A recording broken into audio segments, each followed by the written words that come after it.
Alright, I'm here at Hobbytown. I'm going to pick up a new Zeyrok from Blade. Comes in 3 versions: Bind and Fly, Ready to Fly, and Ready to Fly with the camera. Since I already have a Spectrum radio, and I'm just not that interested in that micro camera, I've flown plenty of these quads with these micro cameras, and the video quality is just never that great. I'm more interested in just the Bind and Fly, so that's the one I'm going to get. Let's go ahead and check it out. Instructions.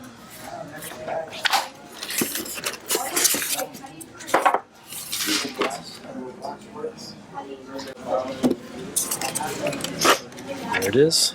Zeyrok, yellow version, Bind and Fly.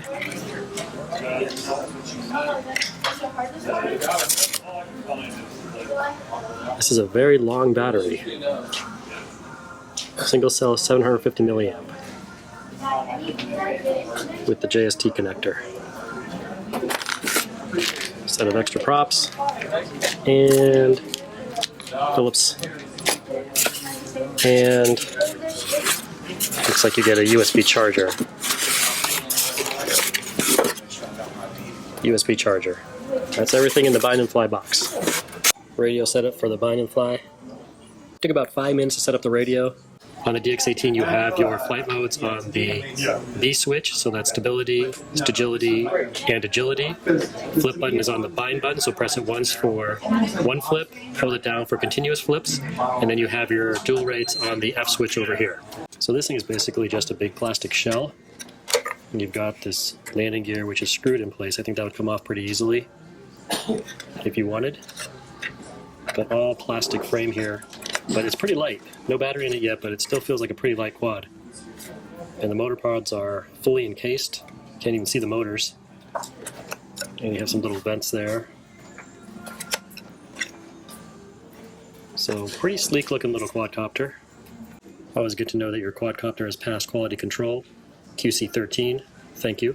There's a little camera port right there if you get the version with the camera, or want to add on the camera later. Okay, the bind procedure is a little bit different. You want to plug in the battery with the quad actually upside down.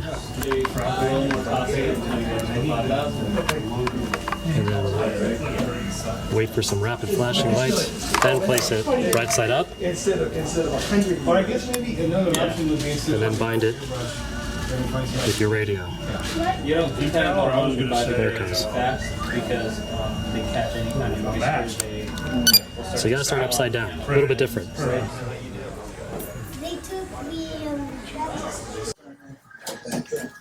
The scale is not in the back room. 127 grams all up, no FAA registration needed. Alright guys, it's time for a flight demo on the Zeyrok. I've flown it a couple times already to get a feel for it, and before I fly it right now for you, I just want to go over the flight modes real quick because I think it's important to understand them, especially the stagility mode.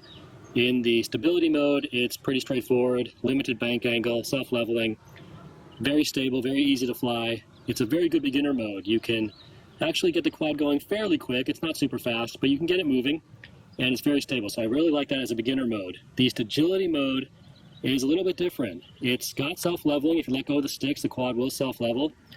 If you go over 85% of stick throw, you will get full manual control. So the bank angle is limited up to 85%. But over that, you have full control, which means in stagility mode, you can manually flip the quadcopter. You can flip it and you can roll it. So just be aware of that. If you slam the stick forward, the quad's going to flip.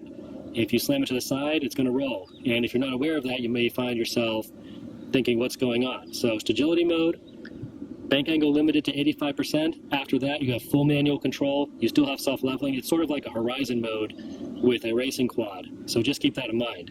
And then you have agility mode, which is basically no self-leveling, full manual control. You can flip it, you can roll it, and actually that's a lot of fun. The quad is actually still relatively stable. One thing to remember also is it's a brushed geared system. So if you chop the throttle down and then try to recover, it takes a second or so for those props to spool back up again and get the quad going. So you don't want to cut the throttle too much when you're flying or flipping, just because it may start to drop a little bit. So be quick on the throttle. Anyway, that's it. Those are the different flight modes. Let's go ahead and fly it. It may be hard to see, but this has some very bright white LEDs in the front and some red LEDs in the back. And we're just going to start off here in stability mode.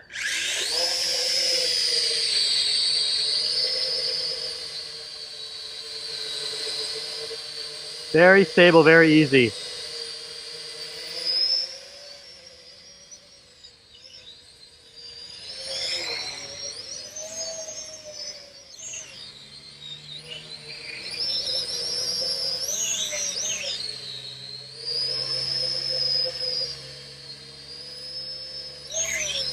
Got good yaw.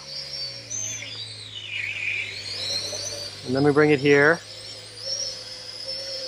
And I'll punch it for you guys so you can see. Not super powerful, but gets up there.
Very responsive, nice little quad. Let's go into stability mode. So now, like I said, if you go over 85% stick throw, it's going to roll and it's going to flip. It'll still self-level if you let go of the sticks. So I'm not holding the sticks at all right now, nice and level, but I can do those rolls and do those flips manually, and so much more fun than just pushing a button. So this is a good transition for flying at full manual. And the yaw rate's about the same. But if you don't know it's going to flip or roll and you try to just go fast, it's going to do that. It's going to flip on you. So just be aware of it. And let's go to agility mode. So now we're full manual, no self-leveling.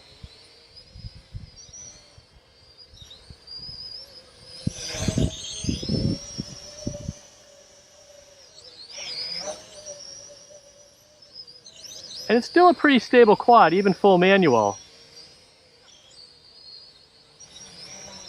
You know, there's no self-leveling now, but it kind of wants to level out a little. But I still, you know, recommend this only once you're very comfortable with the other modes.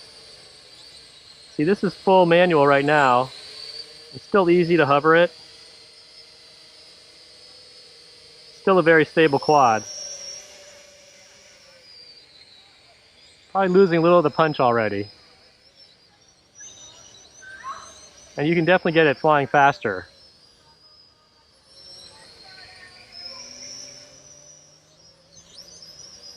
But this is how you want to flip and roll a quadcopter. It's more fun. You can do big flips or shorter flips. Just remember to keep on that power. All right, I'm going to go back into just the good old stability mode. Bring it in.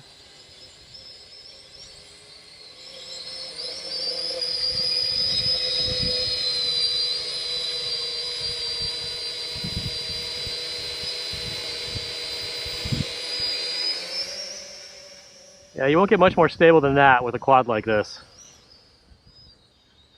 And I can even see those LEDs in the sun, so probably could fly it at night. Just has the white LEDs in the front and the red in the back though.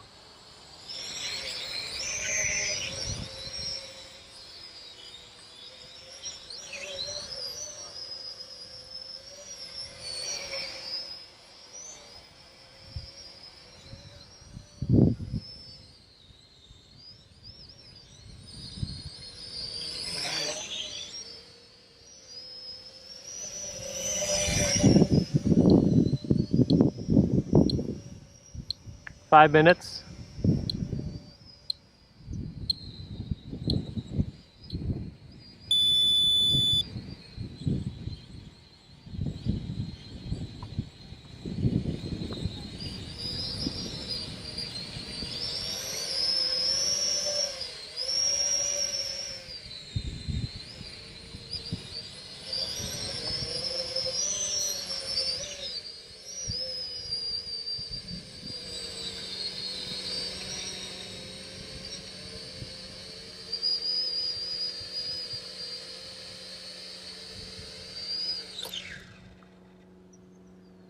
Alright guys, there is the review and flight demo of the new Blade Zeyrok. Very stable, easy flying quadcopter. You get a solid 5 minutes of flight time, and you can push it to 7 minutes, although the power starts to fade. You may not want to push it too far because the battery might get damaged, but definitely a solid 5 minutes. There are so many of these geared brushed quadcopters coming out now, it's hard to differentiate them all. But I can say this one is very stable in stability mode, very easy to hover, it's good for a beginner. And then I really like the agility mode. I like being able to do manual flips and rolls. That's just so much more fun than doing the flips by pushing a button.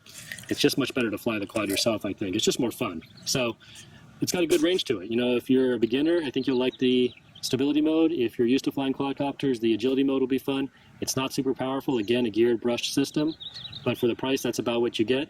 It's kind of got this nice aerodynamic body, so it tracks very well through the air. I am a little concerned how well this will take some hits and crashes because it is a plastic body, but it's fairly low profile, very thin, and it's also pretty light, so it might survive crashes better than it looks. Anyway, you do have some spare props at least. That's the review, guys. Thanks for watching. Any questions or comments, please post below, and I'll see you next time.